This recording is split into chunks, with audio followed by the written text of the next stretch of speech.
going to come back to you. So Abraham took the wood for the burnt offering, and he put the wood on his son Isaac. And he took, notice this, fire in a hand and a knife in his hand. And the two of them went together. Notice what he has in his hand. He has a fire, glory to God, and a knife.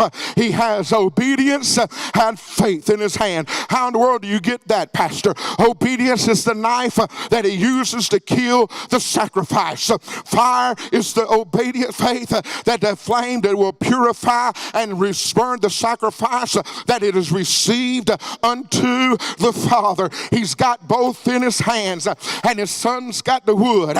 And his son looks at him and says, he looks at his father and says, my father. And he says, Abraham says, here am I, my son. And he looks at him and says, look, I see the fire in your hand. I got the wood on me, but where is the lamb for the sacrifice? Notice the next verse.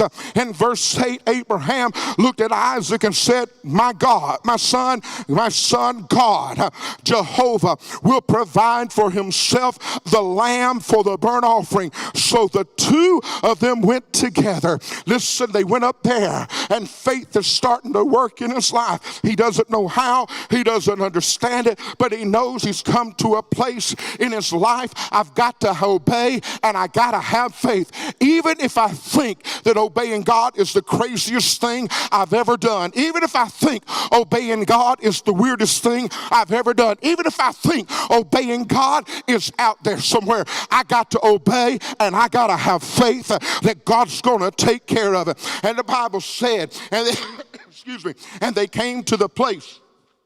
They came to the place of which God had told him, and Abraham, notice this, not Isaac, Abraham built an altar there, and Abraham placed the wood in order, and then Abraham bound Isaac, his son.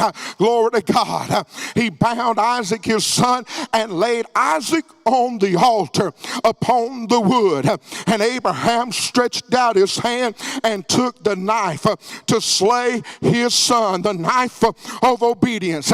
I don't know, I know it's not in the story, but you can take it for what it's worth. I gotta believe that when all of this was going on, that Isaac probably said, Dad, what you doing? I gotta build an altar, son. Okay, Daddy, but where's the lamb? Don't worry about it, son. It's gonna be okay. I gotta believe when it come time. Come here, son. What are you doing? I gotta tie you up. Why are you tying me up, Daddy? I trust you. You're my dad. It's okay, son. It's gonna be all right. And he ties his son up, and his son's like, Dad, what you doing to me? Daddy, is Isaac? It's okay, buddy. I got you.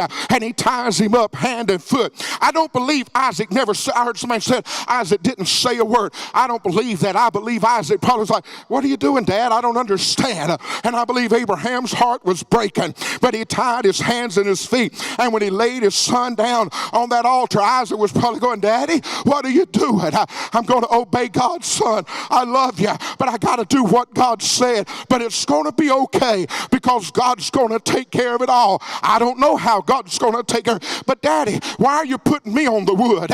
Daddy, why are you putting me on the altar? Because I got to obey God, because I got to have faith in God. You see, sometimes the thing you got to do is have obedience enough to go past the point that you think you understand it all, and have enough faith to know that, God, if this is what you want me to do, I'm going to trust you. Even though I cannot understand it, I will believe in you, God. I will trust in you, God. You will provide the sacrifice. If not, you'll bring my son back to life for me. Abraham had enough faith by now to say, God, I don't know how I ended up here, but I got